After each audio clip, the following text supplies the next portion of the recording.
Buy not this match. Get whatever you want. I'll take 20. Oh, epic. Okay, now we've paid the bills, let's talk about our first 3 months in numbers. They tell a clear but not complete story. So Nathria had 10,632 first boss kills and 422 final boss kills. Shit, that's For Sanctum, that's 70. Can't see. I'm terrible at it. Sorry. Oh, there was an epic intro. I'm all messed up now because Viewers can get priority access we're fine. by going We're fine. to Masterwork. We're fine. Well, I sure do have a video for you today. Oh, I've restarted the video now. Vanishes. Now, the jail out our first 3 months in numbers. They tell a clear but not complete story. So Nathria had 10,632 first boss. Jesus Christ, that's low, isn't it? 422 in the first 3 months. Boss kills and 422 final boss kills.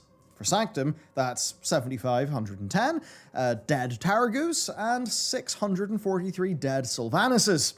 Now, the jailer may indeed be the uber hard, cool dude bro that the story thinks he is, because Mythic Sepulchre had just 3,808 first boss kills and a mere 177 final boss kills. Damn. Now, obviously, there is the, initial, first sort of week availability stuff, with the jailer, but I think across 3 months... A huge part of this is just there's way less players. Now, that number is under half of Nathria.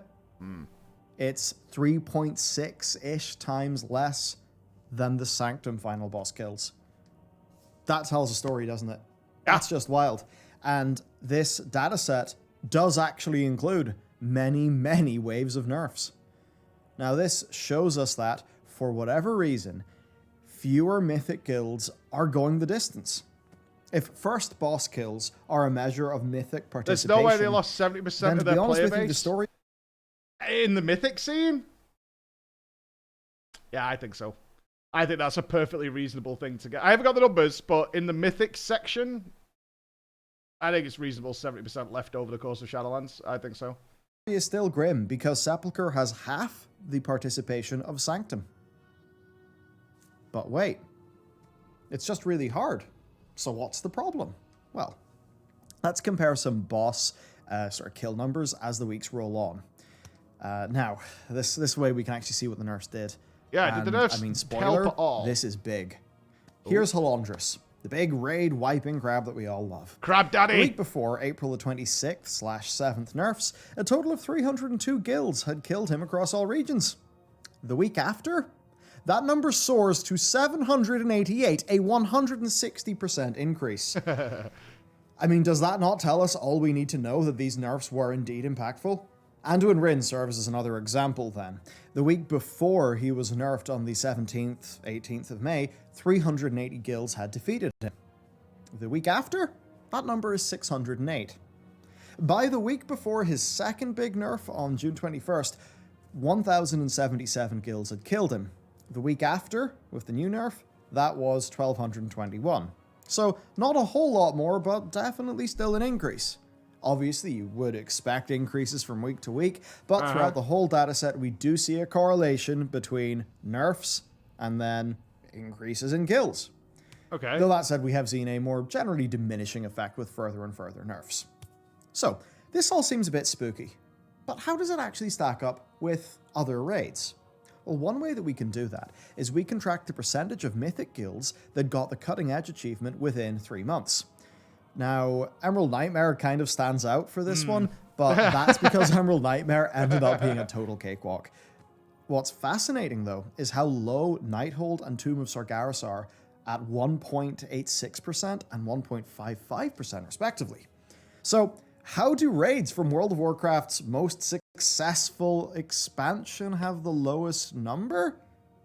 Well, they were bloody hard. That's why. Nighthole had multiple rock-hard bosses, and Tomb of Sargeras was just infamous between Kil'jaeden and Fallen Avatar.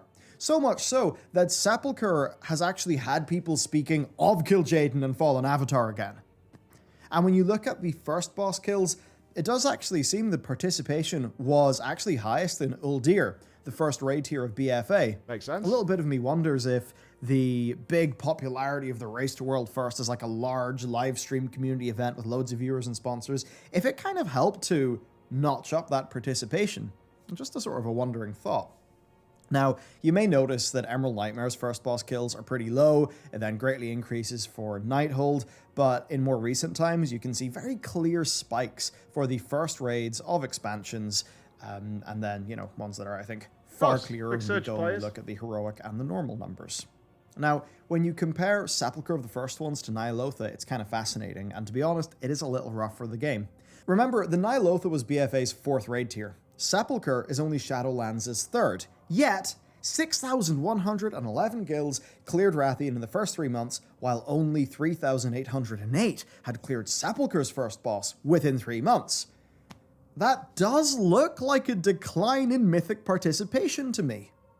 Jailer versus N'Zoth is also quite funny, 177 Jailer kills. Did we have any weird gearing thing we needed to do for Ny'alotha in the first 3 months? Like getting 4-piece and double legendaries and all that shit that you had with Sepulchre? Did we have any of that with Ny'alotha? We were just yeah, we had corruptions, but you couldn't really game that system, right? They just happened. Because you couldn't buy corruptions yet. There was nothing you could go out of your way to get some mega set bonus. Yeah, corruptions were RNG. Like, you got what you got. And you could... I mean, the biggest thing I remember from Ny'alotha was actually buying corruptions. It was, like, purchasing of them, rather than, like, some sort of gated acquisition process. When did... this is why I haven't played the last patch of WoW. When did they make it so you could swap gear to tier pieces? Because they have that machine, right, in Zereth Mortis that swaps... Was it, like, after 4 weeks? Yeah, you could buy corruption BOEs from week 1. Was it 8 weeks? So it took like 2 months. Okay, so it was 2 months in before you could guarantee getting your 4 set. Or was it gated as well? 8 weeks. It was too long. Yeah, I agree. So, okay, I mean, that's also going to have an effect. It's like, okay, we're not getting this till then. If you got unlucky and blah blah. In this time frame, 383 N'Zoth in this time frame. So no matter what way you cut it, it is clear that Sepulchre of the first ones has struggled with numbers majorly. I mean, in a big way. This is all rather shocking for the game, and it's clearly the impetus for Blizzard's successive nerfs. And what's shocking to me is that this raid tier was so much more accessible than other ones in the Shadowlands expansion. Covenant restrictions were lifted. Getting 4-piece was eventually... I wonder if Bell's going to draw one of the potential conclusions, because this is all nuance, right? There's not one overriding factor in any of this. But I have to imagine that the Race to World First did not help, because it, like, destroyed mentally guilds who were actually pushing Sepulchre. And that first impression is everything. And I would imagine... the Race to World First did not help people with wanting to even step foot into that raid. In some regard. Like, it won't be the overriding factor, but it would have had some impact. I know if I was, like, coming into Mythic, and I watched, like, Liquid didn't even finish and had to go home and then finish it, like, a week later, and, you know, Echo were, like, going for 3 weeks straight and blah, blah, blah, blah, blah. It's like... That's gonna be like, I'm not even gonna try Halondrus until that fight is fucking nerfed. That would have been a conversation I would have put forward. Our guild probably would have smashed our heads into it anyway, but I think we would have been like, let's kind of wait till this is nerfed rather than fuck about with this crab for like 3 weeks. For people guaranteed via the Creation Catalyst. With all that power and less friction to get characters up to speed, less friction to play alts, how has this raid managed to produce such dismal numbers? Well, time to find out. Yes, let's see what you got. Let's see what Bell. So Sepulchre has gone down as one of the hardest, if not the hardest raids in WoW's history, in addition to being the most nerfed. It has a record number of very difficult mythic bosses with many unforgiving mechanics that had to be nerfed into oblivion to get the average cutting-edge guild to clear. And you gotta remember, an average cutting-edge mythic raiding guild is, in overall terms, a very high-end, very highly skilled guild. So what went wrong then? Why are the bosses like that? Did Blizzard miss their tuning targets? Did they misjudge their own player power systems or their own players? Well, while this graph is a bit rough, it's not very ideal or completely accurate with its scale, I think it does serve to illustrate a point. And that point is that player power was maxed out so early on in the race to world first guilds that very little power was actually gained later on. And those additional power gains later on would gradually nerf the difficulty of raid bosses for everyone else. Okay, why? Well, I have to wonder if it's the tuning requirements of the Race to World First. That's an event where guilds are putting in more and more insane preparation than ever, and I'm going to take you through some of that. You see, with split runs, Race to World First guilds are able to accelerate through World of Warcraft's gearing curve at breakneck pace. Even more so nowadays, because these guilds are also large, well-funded social media organizations that have got legions of dedicated fans. And they actually pay those fans World of Warcraft gold to help them with split runs. Who's Limit? Right. Those fans are then able to trade desirable pieces of loot to the raid team. And the amount of gold spent is just eye-watering. So using just Liquid, who were previously called Liquid. Okay, I have seen the numbers for this, but they were kept private. So I wonder how accurate Bell's information is. I'm not sure who released it publicly. But I know what Echoes should have been specifically, and it was really bad. It was really bad. I think Methods was the worst, I think. And Echo, as examples, we see that Liquid spent 723 million gold on the Sepulchre, while Echo spent 694 million gold. For Sanctum, Liquid spent 279 million, while Echo spent 478 million gold. Okay, I can tell you that while that number is what they actually spent, if they had not... This was the conversation internally at the Race to World First. I don't think anybody will care me talking about this. If they didn't cut off paying people, which they had to do, I think, after 1 week, and I think Liquid did the same thing, they had to cut off giving people rewards for helping with the splits, because it just got absurd, right? I think the estimate was, if they hadn't done that, that it went to about 3.4 billion gold. It was around that number. It was something ridiculous. The amount of splits that were needed, or the amount of splits they did, if they didn't stop paying people for coming to it, they figured it out. Well, I know the dude who figured it out. He did the math on it, and he was like, yeah. And I think the reason I bring Method up is I think they promised a boost for, like, a lot of people, and they needed, like, 12 months at least to boost everybody that they were giving that reward to. So Echo, I think Liquid did the same. Echo and Liquid both were like, we need to cut this on the head. Like, this is getting fucking crazy. That's a lot of gold. Almost enough to max out a Diablo Immortal character. Oh, this stuff, of course, does fluctuate from tier to tier, but Sepulchre was the most expensive tier, and I think that number is going up.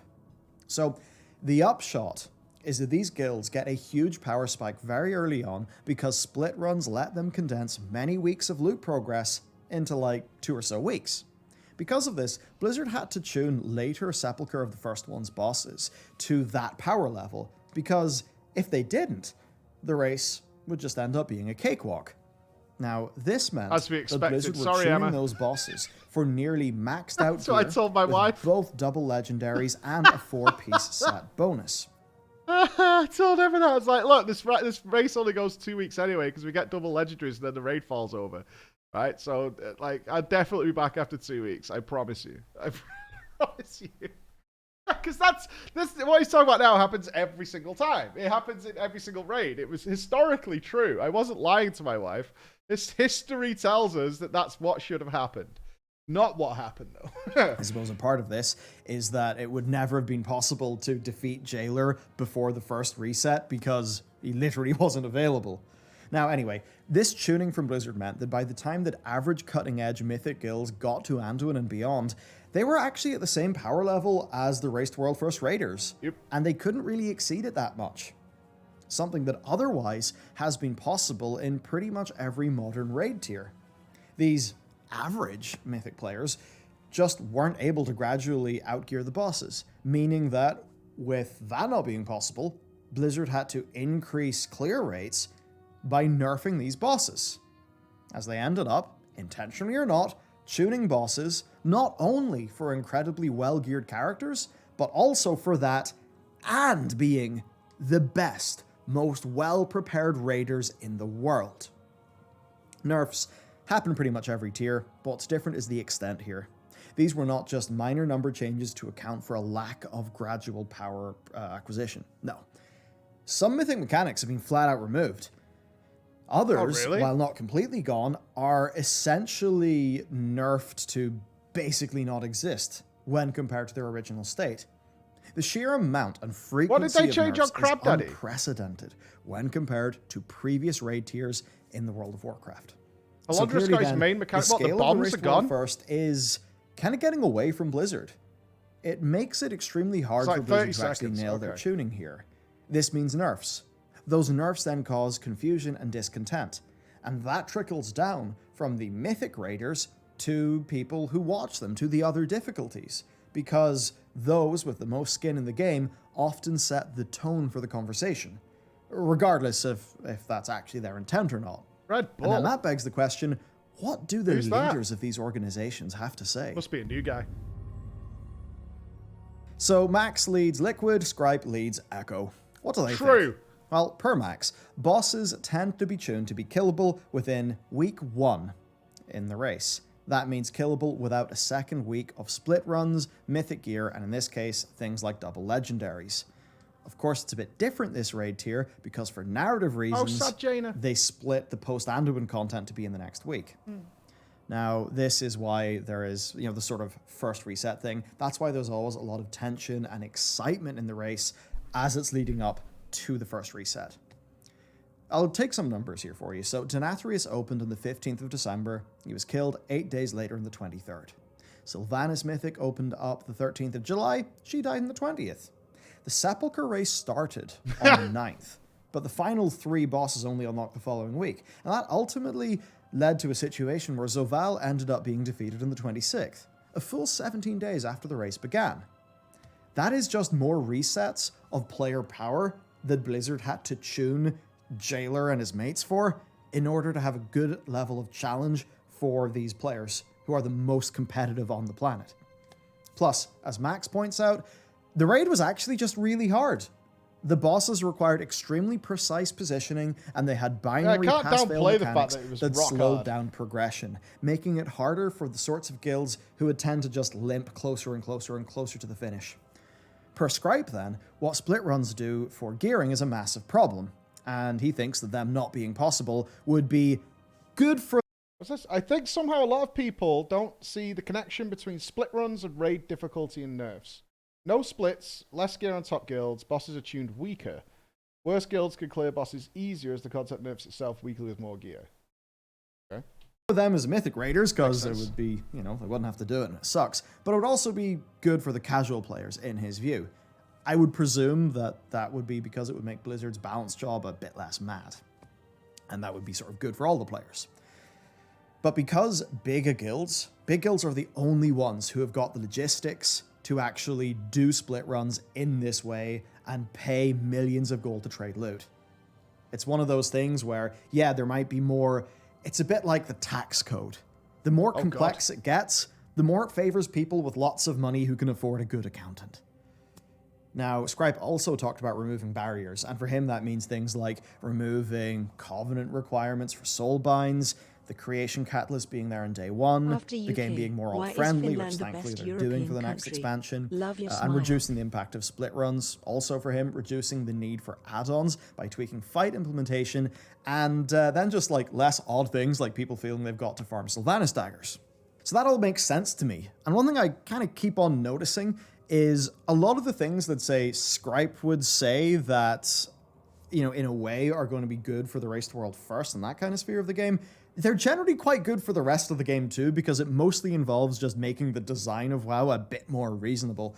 So all this stuff makes sense. Fucking absurd. It would... Get THD in here. Where's THD? Let's get him in here. This is absurd. We should be grinding relentlessly, diligently. We should be obsessively farming from day 1. The last thing I want is a more reasonable accessibility. Like, can I get some common sense up in here? Praise hallelujah. That's what we need, right? That's what we need. Where is he? We need him in here to fight the good fight. Yeah, we should be grinding islands and all sorts of stuff. It would help to level the playing field, it would increase the game's playability, and likely result in Blizzard having an easier time balancing their game. The last thing I want is to be about easier, ability. Or if balancing is easier, then it can be done with less issues, and they can move on to other tasks that are also important. As for me, look, my opinion does not matter here. It just doesn't. The strict 20-player format makes Mythic impossible for my guild. Oh. That's just it. The current way Mythic's done will never appeal to me. Yeah. And that's very much unlike how Warcraft was before, friends. something that I think a lot of modern players won't even be aware of these days. And that is that the raid formats were restructured in 2014. You see, back in the day, you used to have 10 and 25, and they had a heroic mode. The heroic mode was equivalent to today's Mythic. But because there was a 10-player and a 25-player mode, it would mean that a more casual friends and family guild that's only really fielding like 10 to 12 raiders, they would be able to dip in to the hardest difficulty mode in the game without, you know, changing the format and the social tone of their guild. So that just meant that... Don't be disingenuous now, Mike. Once they were done with heroic, they could actually have some fun just seeing what early Mythic is like. So that's just the gripe that I have, and it's why a lot of this discussion will never apply to me personally. Didn't really work out like that, though, did it? Like, let's be honest. I agree. I agree that 10-man is more fun. It is. I'm not going to disagree on that. I never will. But let's not pretend that when Blizzard tried it, it wasn't a complete and utter fucking disaster. Let's not pretend that it was all like, you know, roses and rainbows, and we all sat together fucking stroking unicorns and shit. That's not the way that went down. Not at all. Well, 10-man is definitely a lot more fun. There's no doubt. It doesn't work in so a it's actually sense. been a little while. Whoa! The fuck is going on? He's ginger now? What happened? Bell? Since the rest of this video was recorded, all of our numbers were for the first 3 months of the raid tier. But of course, there have been a few more up-to-date things, so I want to hop in here and give you guys a bit of an update. Right, so these numbers do not change the fact that Sepulchre is the hardest raid, basically, in history, and that it had all-time low participation at every difficulty bracket. Like, that's insane, and to me, it's kind of depressing, because honestly, I really enjoyed the raid when I hopped into it.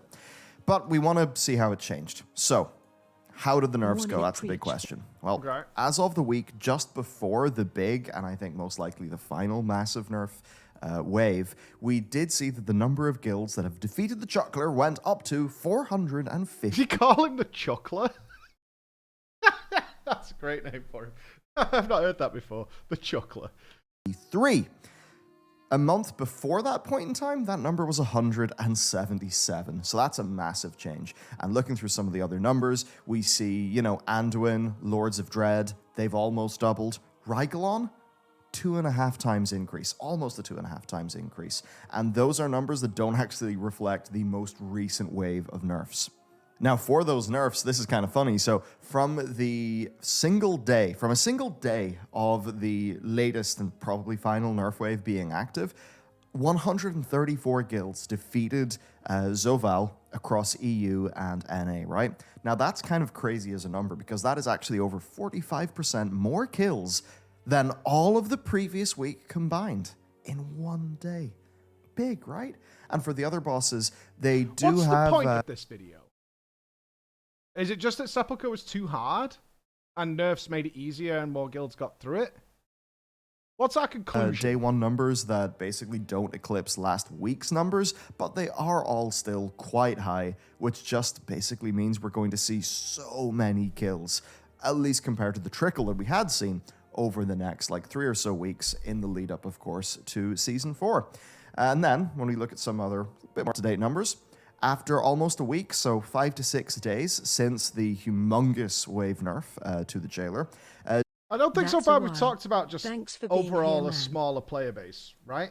What I'd love to have seen in this video is the comparisons to Heroic and then versus other expansions with a higher number of player base. Like, so we could have done that. I don't think he's done that.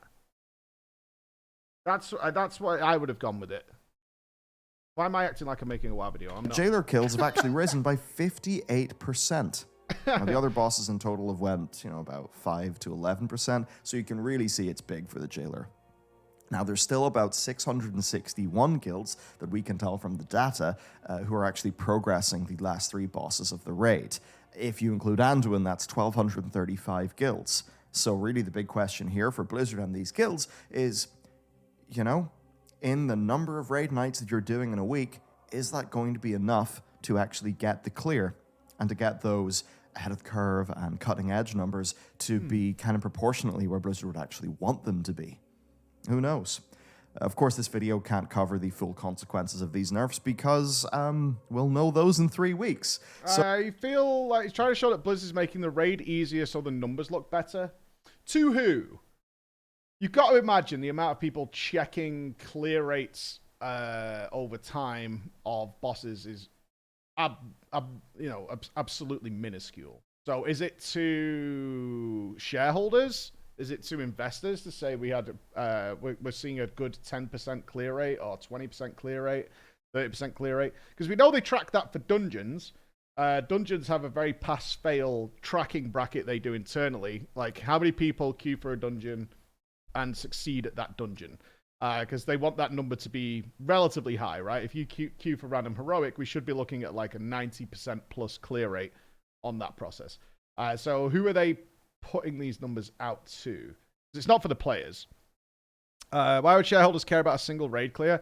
Because there's a monetary investment in creating these things. So if you're showing that you spent $12 million on Sepulchre, all told, from asset building to overhead to actual implementation, bug testing, QA testing, beta testing, and all that stuff. So let's say on average that might cost something like 10 to $12 million. And it's resulting in an Axrama situation where the clear rate was, in this case, probably 0.00 something percent. Like, that's not good. So if you could bump up those numbers and say, yeah, we got the expected percentage clear rate of what is typical for this kind of content, then, it looks a bit better. The clear rates, because it's means more engagement. For too few people, that wouldn't be a factor. I don't think the video is pointless. I would just like to... I think we need to account for the fact that the player base is way, way smaller and less engaged. Looking at, because we had a quick look. I mean, we don't know the player base numbers. Right? So it's hard to draw fact from there, like hard numbers. I mean, we tried a number of different ways, and Chris will know the amount of rabbit holes we went down to try and find out what the fuck was going on. We've had some good websites that did track swapping and covenants and things like that when we did a last video like this. It's hard because you don't know alts, you don't know who's doing what. But we can see from Warcraft logs that even in heroic, the participation numbers in retail World of Warcraft are astronomically low. So it's not just mythic.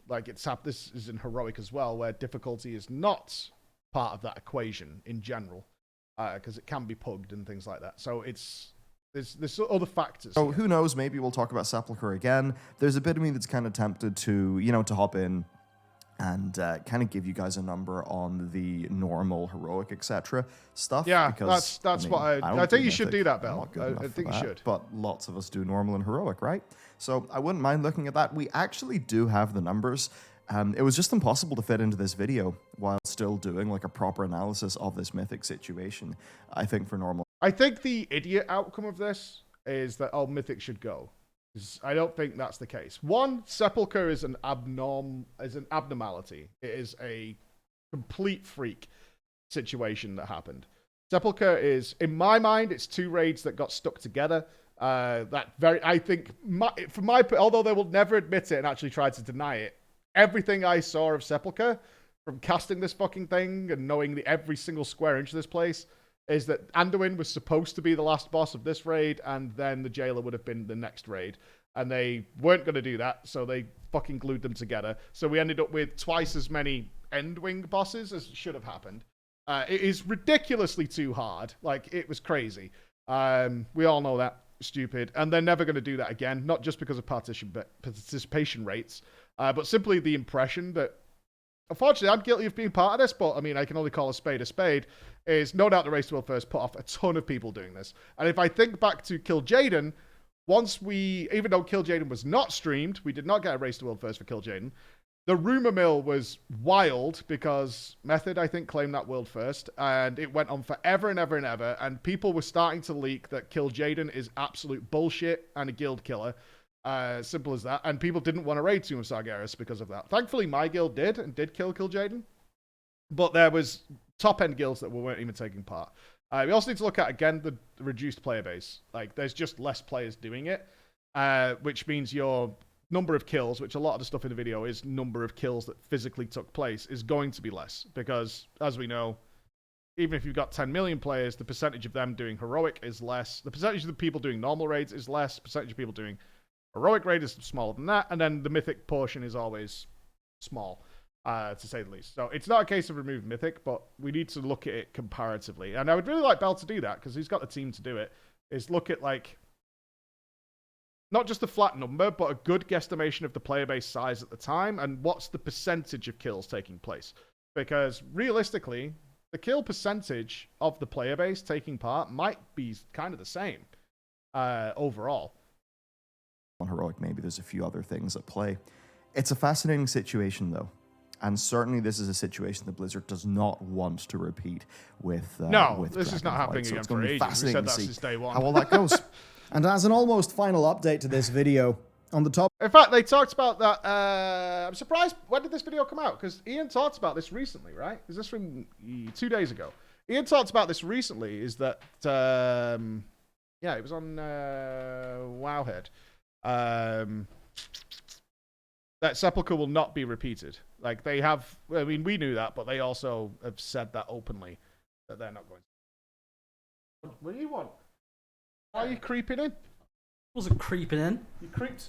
So I was going to say, what do you think of the idea? So I was kind of musing over this on Twitter after I watched this video, because it seems to me like the main problem is just no one's playing Mythic, right?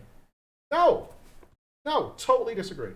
So, well, I think it's good that we have like a really hard difficulty. I was just sort of thinking, it sort of almost makes sense in my mind to have like 2 difficulties. No, fuck that. The main problem is there's not enough people playing WoW. Yeah. That's your main problem. Like, all the rest of it is bullshit. Sepulchre was too hard. We can all agree on that. It's an anomaly. It's not going to be repeated. It's not representative of the Mythic scene at all. The fact of the matter is there's just not enough people playing WoW. Yeah. And the Mythic scene has always been the smallest part. So it's not a case of, you would be insane to expect the same number of people doing Uldir, coming off the back of Legion, to be doing Mythic Sepulchre after everything they've been through BFA and... hey, buddy! Stream, yeah, just lob on the floor, pal. Thank you. Post, bro. Coming in. I wonder who caused the... Not me. I didn't cause the Exodus. From Streamlabs. Thanks, Streamlabs. See you, buddy. So well, what I was going to mention, because you've talked about it in the past, is like, if you consider the difficulty ramp, right, and this was my thought is, so you take LFR as like bottom shit tier, right? And you go to normal and heroic, and then the jump between heroic and mythic is crazy, right? So I guess my thought was, like, doesn't it make sense to kind of make the difficulty curve more reasonable on mythic? Yeah, we did a video on this 3 years ago. And then I would almost say, because I think the Race 4 First is really good, I think maybe have like something equivalent to like Ultimate, which is like the hardest bosses, maybe no trash, like minimum item level, no echo sort of style, where it's like that's the really hardcore shit, where it's just kind of separated out, where maybe it gives no item level sort of loot. So no... Why is, I mean, isn't that's my question, is what's the gain here? It gives more people an opportunity to play harder content, but not so hard it's like exclusionary. And then there's like a separate difficulty that's still giving us something to do for the Race to World First and for the really top end players to focus on, without it causing issues with this kind of hard chasing of loot and all of that stuff. So is this a gear hunger thing? Because Mythic is already separated off, right? It's got like from where I look at it, Mythic is already segmented off. Heroic, normal, LFR, all flexi, do whatever you want. Yeah. Have no strict requirements, have no strict class requirements, have no strict comp requirements. Yeah. They have none of that. So Mythic already is in that segmentation. But is the upsetting nature of it is that it gives good gear? Is that the problem? I think there's also the perspective of like, what's kind of the trickle down issue in terms of it giving all that gear, right? Which is not all that gear. It's a little bit better. It's a little bit better. Overall, I mean, with WoW scaling, it produces significantly higher numbers, but which are not relevant anywhere else in the game. Yeah, because I mean, when we talk about this video that he's discussing, is a lot of the problem he's talking about is how people like Echo and Liquid are able to, almost the only people that are able to funnel all that stuff to themselves, right? That's kind of where we are right now. Yes. Where he's talking about guilds that are literally not able to catch up potentially within months.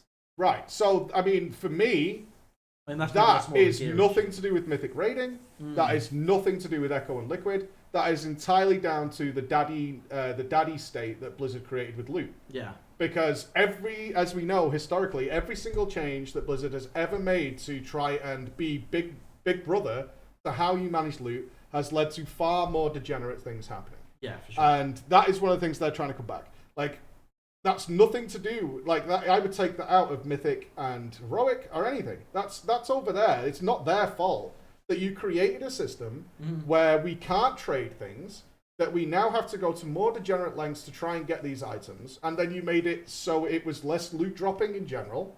Remember they had to buff that in Shadowlands because they like dramatically reduced the amount of loots you were getting. Yeah. So people were raiding week on week and not getting anything for it. That was a common problem at the start of Shadowlands. And they kept trying to stick their nose into how people should choose to do what they want with boss items. And that led to even more and more degeneracy every single time. And I could say that in the meeting I had with Blizzard, this is one of the things we talked about, because we talked about the Race to World First and how Blizzard views the Race to World First and things like that. And I was saying, look, I don't think anybody wants Blizzard to be involved with Race to World First. But one of the things you could really do with looking at internally is the Race to World First exposes the most degenerate shit in your game to a massive audience. And it goes to the absolute final extreme that it can possibly go to. It takes the maximum level of extremity. Like the absolute. So, I mean, you can look at it politically if you want. It takes literal Ku Klux Klan Hitlers, right? And puts that in the face of the most left-wing liberal in the entire world. Yeah. Because the most casual, and I'm saying that in terms of the most casual of the casual watch the Race to World First. And this time along, we brought along a lot of Final Fantasy viewers who've never seen WoW raiding, and they were exposed to the absolute peak degeneracy, which affects nobody else. And that's the thing that I stressed during the Race to World First. It's like, yeah, you're seeing this, but it really is not something you guys need to do. But we're now doing it week on week on week in the Race to World First. So that's a Blizzard-created problem. You created this situation with loot by making it so that you get a pair of shoulders, but you can't give them to me, even though you don't want them. And trinkets have dropped. You can't have them because you've already got the same trinket, but this one's higher item level. So instead of us having two trinkets, you have to keep both. You created all these scenarios where it's now tied to what classes are in the raid. It's now tied to what gear spec you've chosen before you go into the raid. All these different systems that started to come in from, say, Cataclysm onwards, because it is that far back when they started to be like, oh, loots, because if you remember, Warlords of Draenor was a big one, because that's when they started RNGing the secondary stats. Yes, we made a huge video on this. Warlords of Draenor came in, and they were like, right, to make loot more fun, like a shake weight's fun. Could you still reforge during Warlords? I'm trying to remember. I don't remember when they removed reforging. I can't remember. I know the blacksmithing could swap stuff, but instead of loot drops being loot drops, they started being like, well, this is verse mastery, this one's haste mastery, this one's crit mastery. And they started fucking about with all the items. And doing all sorts of dog shit. They kept sticking their fingers into a system that was not broken. Right? And this is why, in my opinion, vanilla and TBC are still so popular. One, the raids are clearable. That's problem number one that Sepulchre has. The raid was way too hard. And the loot is set in stone.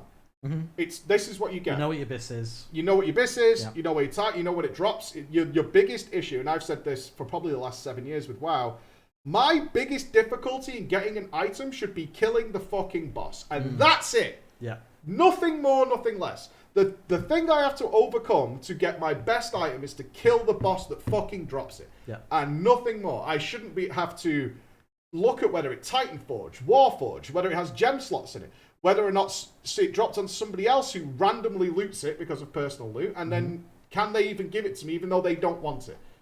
Which is all the things we have to deal with, and is hopefully going away in Dragonflight, which is why we're checking the alpha, because they're saying, okay, we're going to bring that back in now, because it went too far. And part of the reason is all the levels of degeneracy, right? Yeah. Is that it's got to the point where the race to world first is going to happen. There's nothing wrong with mythic raiding. Outside of people like, but I want better gear, but I'm not good enough, or I don't have time to take part in it. I totally get that, but mythic raiding is not a problem. Heroic's a problem, in my opinion. Heroic should be harder. That's probably a solution. Heroic should be harder, because you're right. The fair. gap between Mythic and the gap between Heroic is astronomical. Because right now the curve is like, you know, it yeah, goes and like this that. is, you can't use Mythic as Sepulchre. Sepulchre is an anomaly. Let's bring it back down to your old ears, all that kind of stuff, where, okay, last couple of bosses are pretty hard, but they're not, like, stupid. You got to be able to play like Gahoon. You got to be able to play basketball, but that fight is not super hard. No, and the more you gear up, it gets much, much easier. That's how it should be. That's how it's always been. And it's been fine. Like, in terms of raw kill numbers, that comes down to the size of your player base. Yep. Because the amount of people who get to do Mythic and have the coordination to make 20-man raids and organize that shit successfully is small anyway. So it's already segmented off. That's my opinion. But you can't go like, what I can't do, which, you know, is in Bell's bit a bit, is like, 10,000 people did this and only 6,000 people did this. There's more going on there than the raid is too hard. There's way more. You don't know how many players are actually. How many people are trying to kill it? Right, that's what we want to see. It's like how many people are tried. How many people tried and failed? How many guilds are actually mythic raiding right now? Because nearly everybody I know outside of the race to first has stopped and given up because they just don't like the game. Definitely. Right, and even people like me who played WoW for the last 3 years because I still loved raiding. As soon as Bald, Fat, and Ugly stopped raiding, the writing was on the wall for me because it was like, okay, I've lost the thing that's the hobby part of this. Yeah. Right? That's the fun part of this for me. Because my day-to-day of going into... And then there are other players that way. Once your guild stops raiding, especially a long-time guild, and especially one you really like with, the percentage of people who then go on to find a new guild is not great. A lot of people are like, I've lost my home and my family, and they're all playing a different game. I'm not going to do something Especially else. if you found that guild. If you found that guild, like, I couldn't have been happier with Bald, Fat, and Ugly, like, or any Hungry, or whatever you want to call them. Like, I've luckily found really good guilds consistently, but I'm not going to lie, a lot of the same players are in those guilds. Yes, right? true. I've played with Cloggington and stuff like that for a long time now, since like, and Nupss. I played with Nupss since Vanilla. Nupss was in my first Molten Core raid. Yeah. Right? I've luckily moved through picking up people and leaving them along the side of the sidewalk along the way. But generally speaking, I've never had to go to a completely fresh environment. There's people who've come with us. Ross has been along with us for a long way, you know, and things like that. And is still here in Final Fantasy. So the amount of people that move on is lower. That's the reality of the business. In terms of like messing around with Mythic, I think Mythic is fine as it is. It can't go. It'd be nice if it could go to 10-man. It can't because of the way the classes are built in World of Warcraft. Well, yeah. I mean, ultimately, when you're tuning Mythic, it's so tight. I mean, you could never balance that around the number of classes that are in the game. You simply can't because it's the amount of different class variety without homogenizing everything to the end of the world, which nobody wants. There's just not enough raid spots to account for the variety and flavor that the other classes and specs bring to the game. And now you've got Evoker coming into it as well. So you can make and this is what happened, which was left out of Bell's video, is when 10 and 25 Heroic existed, the comp setups there, especially for the people who were progressing, because you could go in eventually after it was nerfed to the ground again. I mean, Castle was wacky as fuck, right? I mean, 10-man was absolutely crushed. I mean, what was it? Was it like I think you've talked about this? Is like, was it Valiant and Thoralion that was basically unkillable? Omnitron defense system was practically unkillable. Magmar was unkillable, I believe. Basically, the first three bosses, Valiant and Thoralion, were practically unkillable. Halphus Wormbreaker was ludicrous. And this carried on into ICC, which is when this stuff was going on. I remember doing ICC, and I remember 10 being significantly easier, I think. No. Or was it 10 maybe was the other way easier around? and dropped lesser loot. Yeah. But then the problem occurred is that the 25-mans were way easier. Like, way, way easier. And to the, like, in relation in boss to boss, because 25-man was much easier. And if you recall what happened in ICC... This is when I started the game, but I'm trying to remember. Yeah, so in ICC what happened is guilds killed 25-man Arthurs, and then went and smashed the 10-man world realm first. Right. Because they just significantly outgeared it, and it was just so much easier. Because the gear was higher. Yeah, they got higher gear from it. In Kata, they tried to equalize it, but they couldn't balance it. So what you ended up with was ridiculously filthy comp setups in Cataclysm, where people were stacking idyllic classes for every pull. Yeah. And my guild, who took part in the 10-man heroic scene, you ended up having 3 alts each. Because you had to, the way 10-man heroic was structured, in order for them to try and maintain the difficulty, is you had to run almost essentially static comps. Every guild that killed it figured out how to do it. You needed a demonology warlock for Malkoriak, for example, Maloriak. You needed 1 DK, you needed 1 paladin, you needed that setup. And if you didn't have that setup when you were progressing it, you were just fucked. Right. There was just no way of getting around that issue. So that's the 10-man issue. But 10-man is more fun. I'll always astound that. And I would kind of like 10-man to come back anyway. Like, personally, I would like to see it come back, even if they go with the lesser, slightly lesser item level. But it caused massive problems back then with the player base being upset that the 25-mans were just crushing 10-man. Do you think the solution there is maybe to do, like, kind of a trial sort of system? So No. maybe you're like 10-man, 1 boss raids? I think that's down the line. Sure, that's that's roadmap number 4. Roadmap number 1 is make a game that wants a lot of people to play it. That's fair, yeah.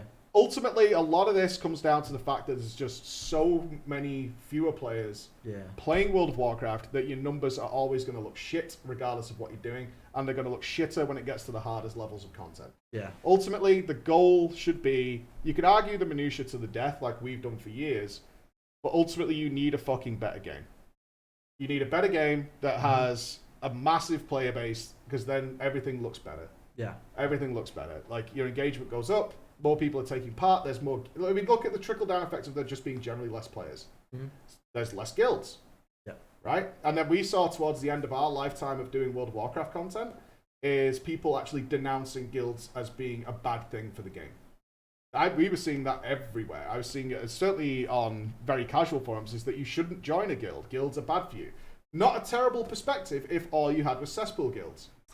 Yeah, Do you not remember we went through this? And we had this interesting perspective when we were talking about things like Master Loot, and why we've always advocated for it being a good thing.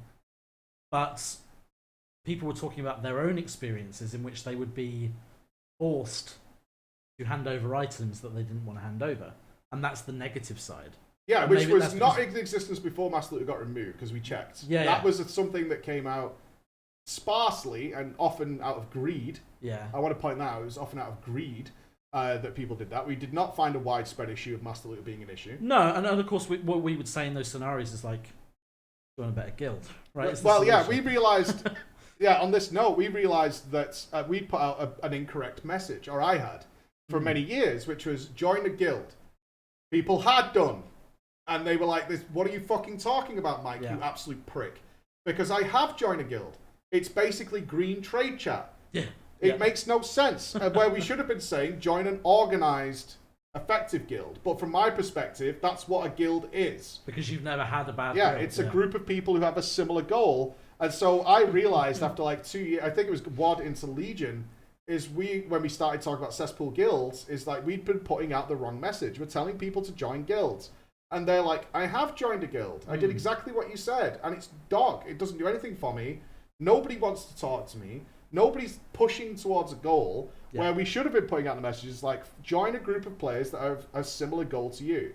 And if your goal is to fuck about in Orgrimmar, join a cesspool guild. Yeah. But if you want to... The only thing joining raid guilds together as a cohesive unit is they're wanting to raid. And any guilds like that. Like, some parts will want to do Mythic Plus. Some part will just want to play other games outside of WoW. Some people are raid bloggers. Some people are into professions. The only unifying goal is you want to do a progression raid. That's the only time you guys come together as one cohesive unit, because there'll be different groups in the middle of them all. So we put out that wrong message, and therefore we started the alternative message started to come out in the community. It's like guilds are bad. Yeah. Absolutely not. That's not the case. But little Tommy Two Fingers, who gets his guild charter signed up and invites everybody on the fucking server, yeah, that's a bad place to be, even though you technically are part of a guild. And this YouTuber guy is telling you to join a guild. So we corrected that message towards the end. But ultimately, basing anything on Sepulchre, I think, is nonsense. Because it's a clown show from the start. Looking at the other Mythic raids is probably more acceptable. But before you start pissing about with something that at this point there's like 10,000 guilds doing, right? That's all that's left in the game at this fucking right now is a literal maw, right? Yeah. And I'm not trying to be facetious or get clicks here. I'm saying the game is in a really bad state. Yeah. The least amount of players probably ever are playing World of Warcraft right now, from what we can tell. At least retail. Loads of people say playing the Burning Crusade and looking forward to Wrath of the Lich King. Yep. But at least the current retail version, it's literally a wasteland. That's the focus. Just try and find a way of getting more and more players into the game and having fun. And the rest of it starts to take care of itself. Yeah. Like an ecosystem. The more players you get in, people are going to start branching out into different areas. So I suppose the lesson isn't necessarily the numbers then. No, I disagree with that. I think so. One thing he did mention, I think, as perhaps is the right lesson, is because the loot has been so fucked, right? And I suppose this is kind of the problem, is that Blizzard has been forced to balance and tune those fights around those most degenerate guilds who are able to cap out that loot, which the other guilds haven't been able to do. No, that's also incorrect. I know I sound like it's over position of authority like that, but this is because I've casted this stuff for a while. Oh, for sure. Yeah. Is what generally happens is they usually this is how they try and do the raids, generally, is there'll be 3 or 4 bosses which are usually kind of okay. Then there'll be the wall boss that's just suddenly a little bit tougher. So this is your Lady Ashvane's. This is in this case, it turned out to be Halondrus. But usually there's something like that. And usually what they're looking for there is, it's usually a bit patchworky. And you'll look for it back historically through every raid. You'll find this boss that's a bit patchworky. Yeah. They can just kind of nuke it. It's got a load of health. And from there, they're drawing numbers. And then they get to alter the later bosses a little bit. And that's what you'll see come out. Wowhead's data mining's really good at this, is you'll just see that, like, they'll just kill Halondrus, the Jailer got pushed up a little bit. And Rygelon got pushed up a little bit. Okay, and they do this like little tweaking. Anduin got changed a little bit more health or something like that, because they're now getting an idea of how strong they are. There's no amount of beta testing. In fact, the raid beta testing is kind of bullshit. Well, they don't have people that are as good as Echo, right? So they do. But the beta testing, everybody does it. Echo and everybody else does it. But usually, they're not really trying to kill the boss. The way raid testing works, if you've ever done it at like a semi-professional level, I suppose. But I mean, Blizzard doesn't have an internal team that can do as. Yes, they do. Not as good as Echo. Surely. They play under different rules, but in terms of what you can't do from the beta testing is figure out exactly how powerful people are going to be. You can't do that. You can get a gear scale level, so they guess you'll be about X item level, and then they'll give you some buffs. But like, for example, in Nyalotha, the beta testing for that, we had some sort of talent tree thing. I can't remember what it was. Or we had something we could buy. And what they did is you only get 1 hour for a boss, and then they put like a tome or like a chest in there. And you can click on it, and you can gain like all the corruptions. But you don't really know what's good yet. You haven't done the math, right? Gotcha. You haven't done the big work on it yet. That's going to happen between now and when it goes live. And you're also not dealing with the actual RNG statistics that are actually going to happen. You're not really accounting for how the BOE market's going to go. Blizzard probably didn't predict that some goblins would appear out of nowhere and travel and literally scrape the data of every auction house and every server, go and buy all those things, and then become traveling merchants to every guild. Because that's what happened. Is those people went around, they bought every corruption they could off the auction house, particularly the interesting ones, and then came to the guilds to sell them to them privately. That's the way that went down during Nyalotha, and it was a big problem, because every day this was going on. And it was... They can't predict that during beta testing. They can get a general idea if the mechanics work, and then the guilds don't really go full out. one, there's a lot of lag, certainly for the EU guilds, because we have to play on North American servers. Yeah. And the lag in WoW when you're pushing your absolute maximum is bad. And also, you're testing and sciencing, because you usually have 1 hour for that boss. What you'll find is you'll be killing something, and some dipshit warlock will be running around trying to put gateways on fucking pillars and ledges, and Alex will be fucking disengaging off the platform to see whether it rebounds him, or what happens if we do this and that. You don't really care about killing the boss. It doesn't matter. It's supposed to be like that shit with Painsmith, right? It's like seeing where you can... Yeah, put exactly. stuff in. You'd be fucking about with that mechanic for the hour. Like, what options do we have here? Do immunities work? My guild went... Like, what happens if we put 20 rogues into Mother? Yeah. And we run 20 rogues with Cloak right to the end of the room? What happens? Yeah. You're trying all that kind of shit out because, one, the boss's numbers will change between now and live. Yeah. And you're not... Usually you've got people playing classes that they're not familiar with. Certainly, if we look at... the one where, like... Shadowlands raid testing. Everybody was playing random characters because they didn't know what their mains were going to be. Yeah. Right? So for Castle Nathria testing, you can look at our videos. I was on a Shadow Priest sometimes, I was on a Monk sometimes, I was on a Shaman sometimes, and I'm not familiar with that class to the extreme. And everybody else is doing the same thing. We're all just trying out different things, what might be good for this raid tier, because ultimately we're just trying to find out what the comps might look like. Shadow Priest is very strong here, this is strong here, and do all that kind of stuff. So it's not great for measuring these kinds of things. Yeah. It's alright for Heroic, because I don't think Blizzard really cares about Heroic. They want it. I think they still want Heroic to be puggable. I don't think it should be. I think normal should be puggable, but That's Heroic fair. should be harder to make the bridge between Heroic and Mythic nicer. I mean, someone's going to be able to pug Heroic if they're like super big. Yeah, pug. Like, Yeah. it's pug, is it a guild with like one random Andy in there? Yeah. Like, no, that's not a thing. But should you be able to almost dungeon queue Heroic? Gotcha. No, I don't think so. Heroic should, if Heroic's just before Mythic, it should not really be that way. That's my personal opinion, and people enjoy pugging Heroic. I'm not trying to take anything away from them, but Normal's almost there, and Heroic should you go from something that's puggable to impossible without a seriously high level skill? That feels like too much of a jump. That's all right? See where I'm coming from? Mm-hmm. It's like, should you go from something you can log in on a Tuesday or Wednesday, go in, click a group, and you've got a pretty high successful chance of clearing that? I know there's some very horrible Heroic pugs out there. We've been through Drama Time enough times to know that. Yeah, I mean, I went through the same thing with whatever was Sylvanas raid.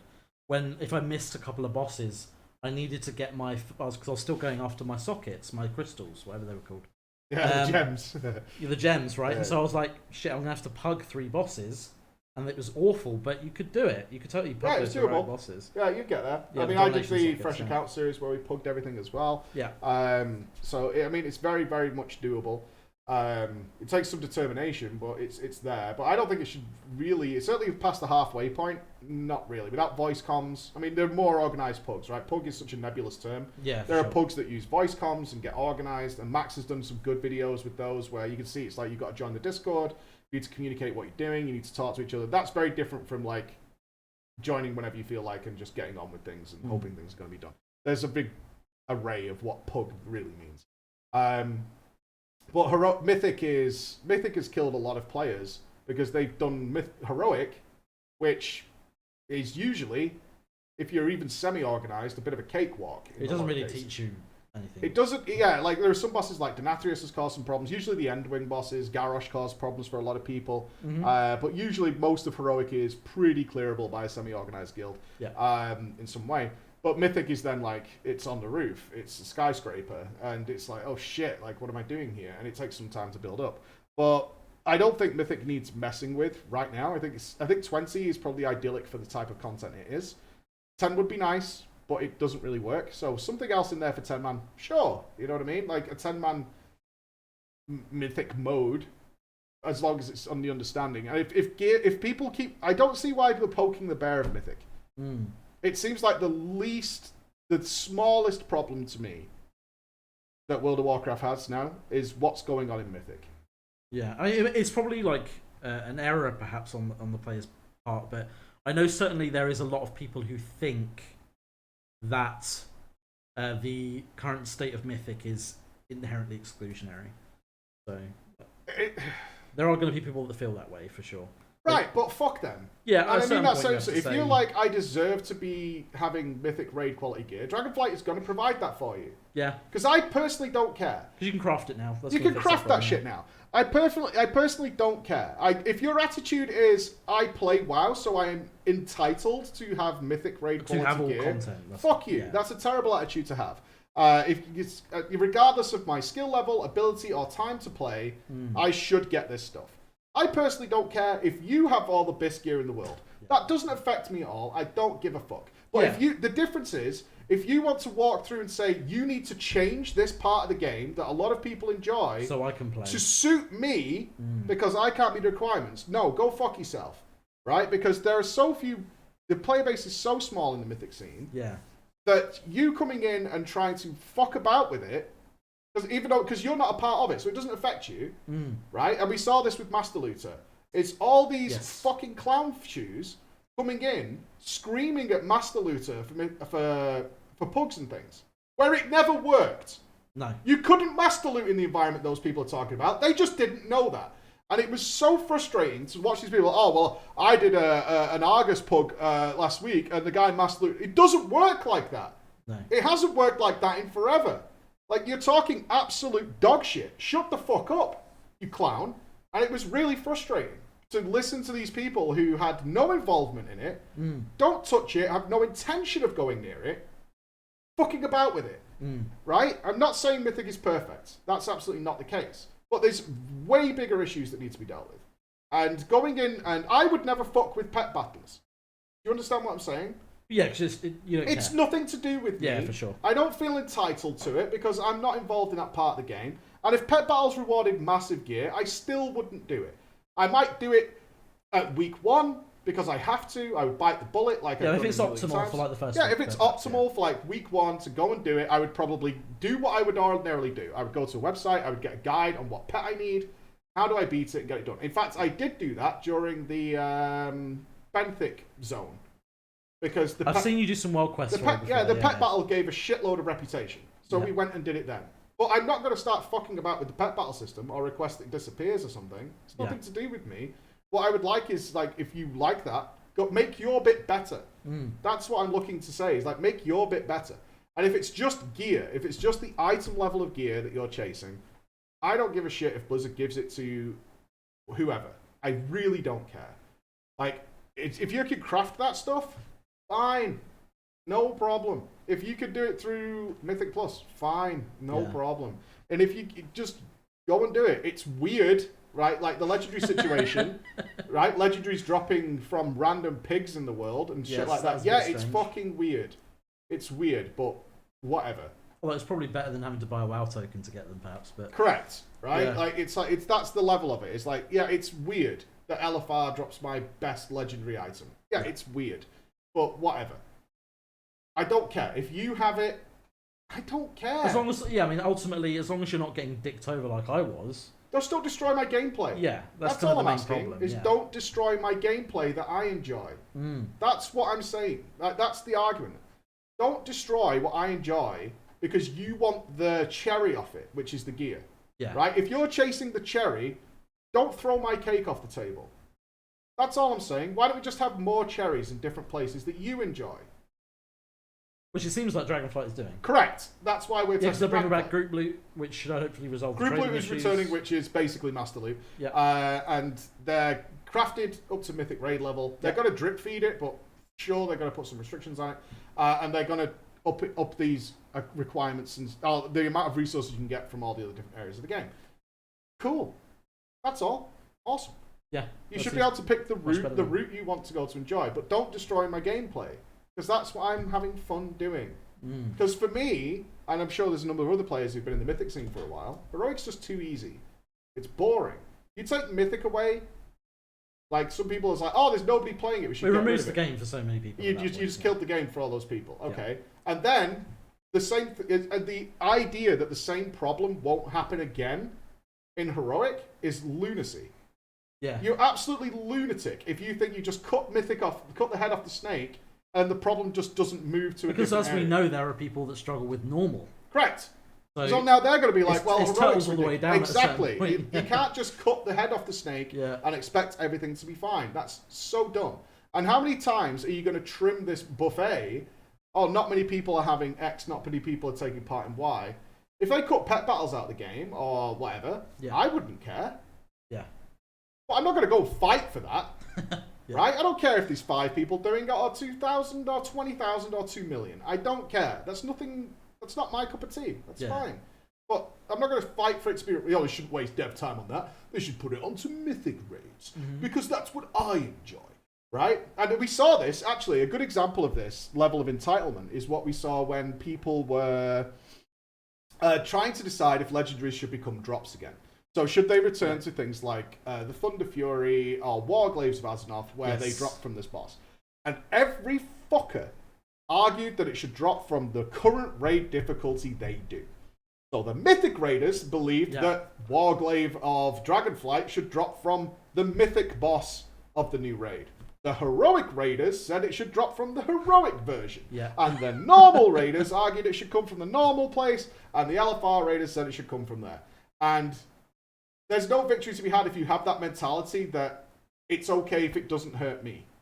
So what ended up being the response, cause I don't remember, to the Sylvanas bow? They just did different item levels. So they did give it to everybody. What was the Krieger community reaction to that? I don't remember. Everybody got everything they wanted, so it's hard to bitch. It's hard to bitch because everybody got what they wanted. People seem to be just generally happy with it. I don't remember hearing any. I don't think anybody cared. It watered down the legendary. So people... I suppose that's it. It just makes it so no one gives a shit. Correct. It doesn't make it special anymore.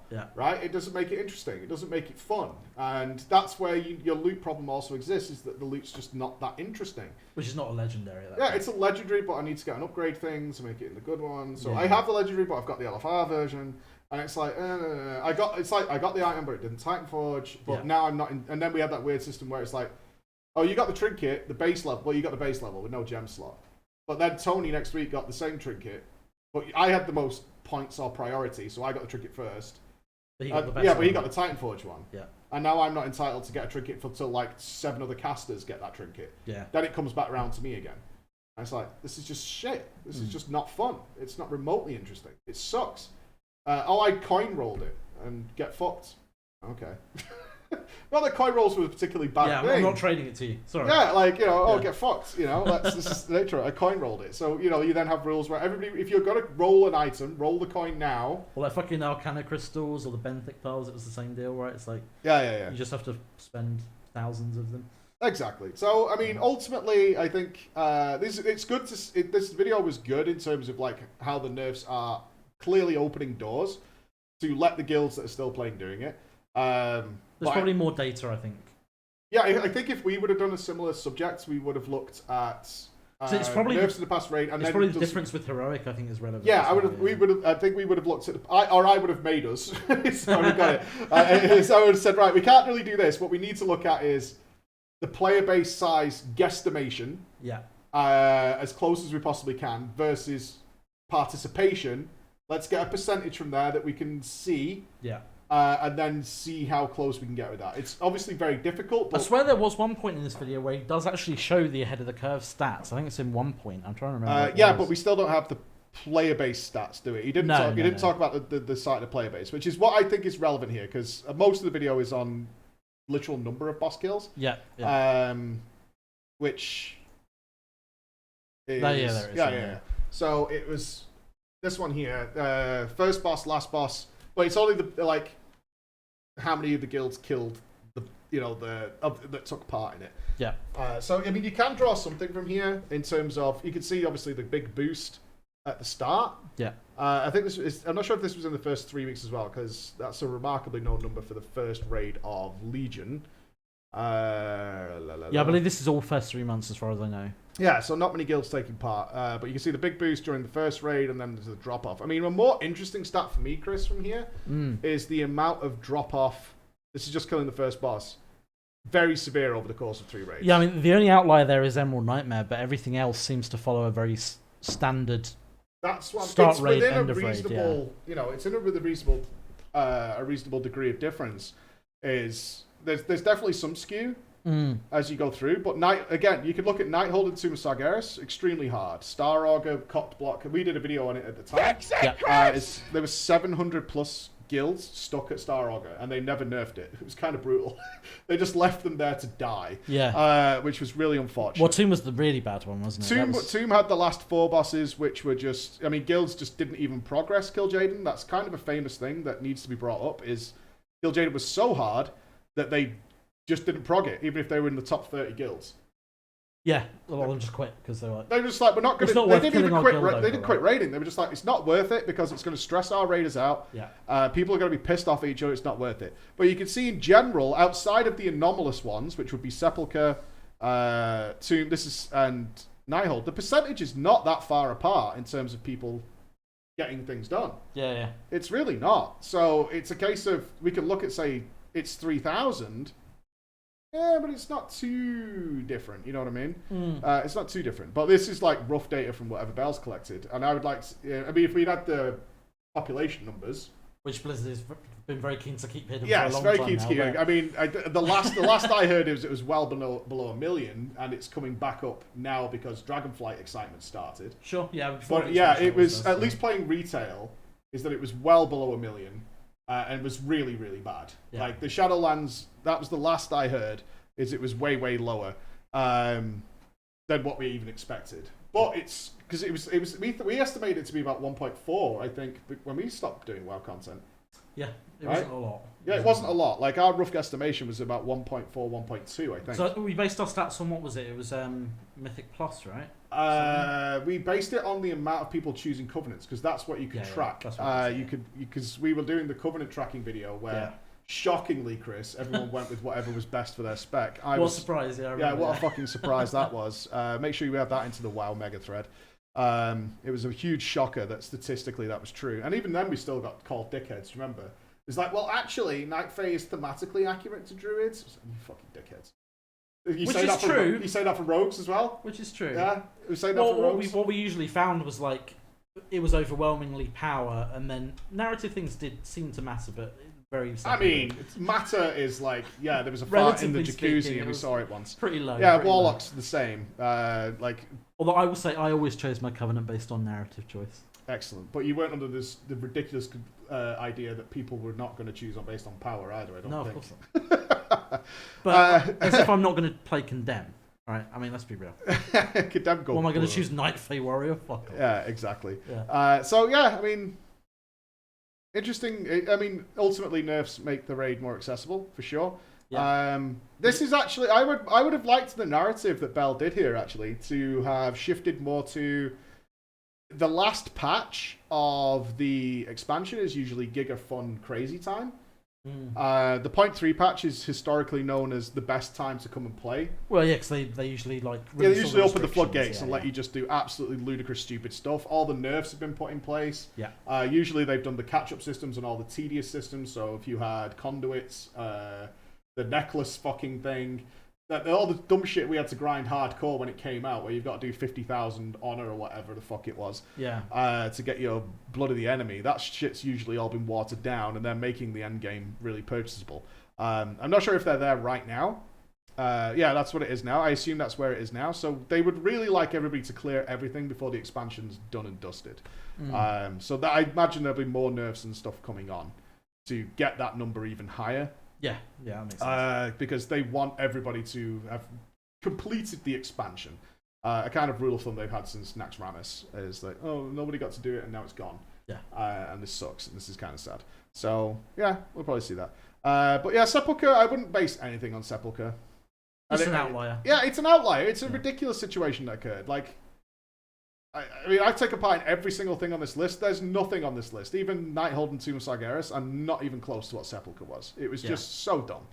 It was a ridiculous situation to be in. So, yeah, not even going to look at it. Like, these might, and this is where you get the guys who like track the days, because I think Tomb did take a similar amount of time, but it was just one boss that was unbeatable. Like, Kil'jaeden couldn't even be done. Like, they tried for weeks against the boss that required, I think it was something like 12 times the amount. Did you personally do any raiding in Sepulchre? Never touched it. Never went anywhere near it. No, last thing you did was I saw more than enough of Sepulchre. Thank you very much. I spent 8 hours a day for 3 weeks looking at people raid Sepulchre, so no, thanks, pass. But that's actually not the primary reason. I don't want to be disingenuous there. The primary reason was I had no interest in Zareth Mortis or getting double legendaries or any of that stuff. So that was my main reason for not doing Sepulchre. I wanted to raid, I just wasn't going to do any of the nonsense involved with it. Yeah. No thanks, no way. Can you read your bits? Sure. Let's have a look. Food for thought. Do you guys think the pandemic gave an opportunity to try the games? No. The pandemic did, but not because of the pandemic. Shadowlands gave people an opportunity to try the games. The pandemic should have been the most successful time for World of Warcraft in recent memory, because everybody was at home able to play games. Like, the fact that a really devastating thing is WoW not doing extremely well over the pandemic is not good. I'm not trying to be. That's the reality of it. Like, a pandemic should have been a great thing for them. Everybody got to stay home and play games all the time. It should have been fantastic for them. Other games did super well over the course of the pandemic. Yeah, it was retail that suffered. Retail for sure. Sucks. Let's go to Dragonflight. But yeah, ultimately, more players. That's what the game needs. And hopefully Dragonflight is going to bring that in. That would be good if we can get that.